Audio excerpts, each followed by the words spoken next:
በስኮትላንድ ግላስጎ ነዋሪ የነበረው ታዳጊ አሜን ተክላይ ግድያ ጋር በተያያዘ ሶስተኛ ተጠርጣሪ ተያዘ።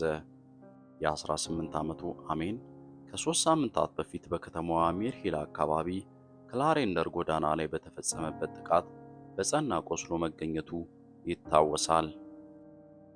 ምንም እንኳን የድንገተኛ ሕክምና ባለሙያዎች በስፍራው ቢደርሱም ሕይወቱ እዚያው ማለፉ ተገልጿል። በአሁኑ ወቅት የ16 ዓመት ታዳጊ የሆነው ሶስተኛው ተጠርጣሪ በቁጥጥር ስር እንደዋለና እንዲሁም ክስ እንደተመሰረተበት የስኮትላንድ ፖሊስ አስታውቋል። ታዳጊው ዛሬ ሰኞ ግላስጎ በሚገኝ ፍርድ ቤት እንደሚቀርብም ተገልጿል። ከዚህ ቀደም የ14 ዓመት ልጅ ታዳጊ በአሜን ግድያና በጥቃት ወንጀል ተከሶ ፍርድ ቤት ቀርቧል። ሌላኛው ሁለተኛው ተከሳሽ የ15 ዓመት ታዳጊ በጥቃት ወንጀል እንዲሁ ክስ ተመስርቶበታል። አሜን ከአባቱ ጋር በግላስጎ ከተማ ይኖር የነበረ ሲሆን በቅርቡም ነው በዩኬ የመቆየት መብት የተሰጠው። አሜን ጆርዳን ሂል በተሰኘ ስፍራ በሚገኘው የቅዱስ ቶማስ አኳናስ ሁለተኛ ደረጃ ትምህርት ቤት ተማሪ ነበር። አሜን ተግባቢ፣ በጣም ተወዳጅ እንዲሁም በሙዚቃና መገናኛ ብዙሃን ከፍተኛ ፍላጎት የነበረው ታዳጊ እንደነበር የትምህርት ቤት ርዕሰ መምህሩ ገልጸዋል።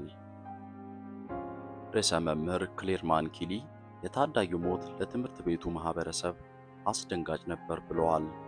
የ17 ዓመት እህቱ ደሊና በበኩሏ አሜን የዩናይትድ ኪንግደም ዜግነት አግኝቶ ዶክተር፣ መሐንዲስ ወይም የቅርጫት ኳስ ተጫዋች የመሆን ተስፋን ሰንቆ እንደነበር ከዚህ ቀድሞ ተናግራለች።